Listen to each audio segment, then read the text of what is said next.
안녕하십니까. 3월 8일 화요일 더빙뉴스 제이입니다. 첫 번째 뉴스입니다.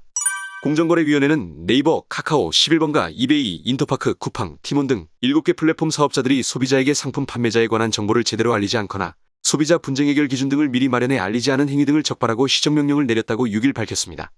공정위에 따르면 쿠팡은 자신이 운영하는 중개거래 플랫폼 마켓플레이스를 통해 상품을 구매한 소비자에게 계약서를 교부하면서 자신이 상품 판매자가 아니라는 사실을 표기하지 않았습니다. 네이버와 11번가, 이베이, 인터파크 등은 상품 판매자에 관한 정보를 제대로 알리지 않은 행위를 지적받았습니다. 현행 전자상거래법에 따르면 상품 판매자와 소비자 간 거래를 중개하는 사업자가 상품을 구매한 소비자에게 계약서를 교부하는 경우는 자신은 중개자일 뿐 상품을 판매한 당사자가 아니라는 사실을 계약서에 적어 소비자에게 알려야 합니다. 공정위 관계자는 앞으로도 전자상거래 플랫폼을 이용하는 소비자의 권익이 더욱 두텁게 보호될 수 있도록 디지털 시장 대응팀을 중심으로 법 집행과 제도 개선에 최선을 다할 것이라고 밝혔습니다. 두 번째 뉴스입니다. 지난달 말부터 참이슬과 처음처럼 등 주요 소주 제품 가격이 순차적으로 인상된 가운데 오비맥주가 8일부터 국산 맥주 제품 출고가를 평균 7.7% 인상했습니다. 지난번 인상 이후 약 6년 만인데 식당가에서는 벌써 소맥 가격이 곧 1만 원이 될 것이라는 전망이 나오고 있습니다. 주류업계에 따르면 최근 가격 인상은 코로나19 확산 후 공급망 차질 등이 빚어져 각종 원료와 부자재 가격이 급등한 데 따랐습니다. 소주의 경우 지난달 초 주정 가격이 평균 7.8% 오른 영향이 컸고 맥주는 국제보리 가격 상승과 캔 소재인 알루미늄 가격 인상 탓이 컸습니다. 업계 관계자들은 최근 국제보리 가격이 팬데믹 전인 지난 2019년부터 작년까지 33% 오르고 지난해 알루미늄 국제 시세가 전년보다 45% 급등한 상황이라고 설명했습니다. 식당가 소맥 1만 원 설이 불거지는 건 이 같은 기업들의 부담의 유통 마진까지 더해지기 때문입니다. 출고가의 상승폭이 크지 않더라도 도매상과 소매점 등 유통 과정을 거치면 운송비와 인건비 명목으로 각종 마진이 붙어 소비자 부담이 극대화됩니다.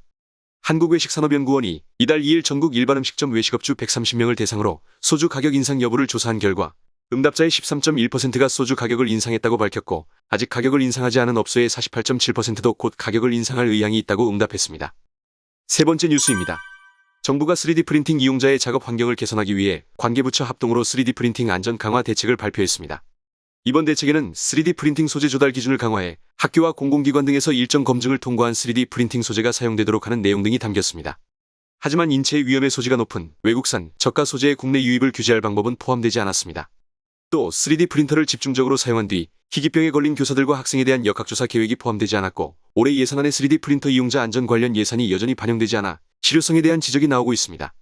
일부 언론 보도에 따르면 3D 프린팅은 필라멘트 소재가 녹으면서 인체 위험 우려가 있는 물질이 배출되는 것으로 알려졌으며 3D 프린팅 수업을 진행했던 교사 다수가 희귀암에 걸린 것으로 나타났습니다. 네 번째 뉴스입니다. 스태그플레이션 우려로 안전자산 선호가 계속되면서 원달러 환율이 결국 1230원마저 돌파했습니다.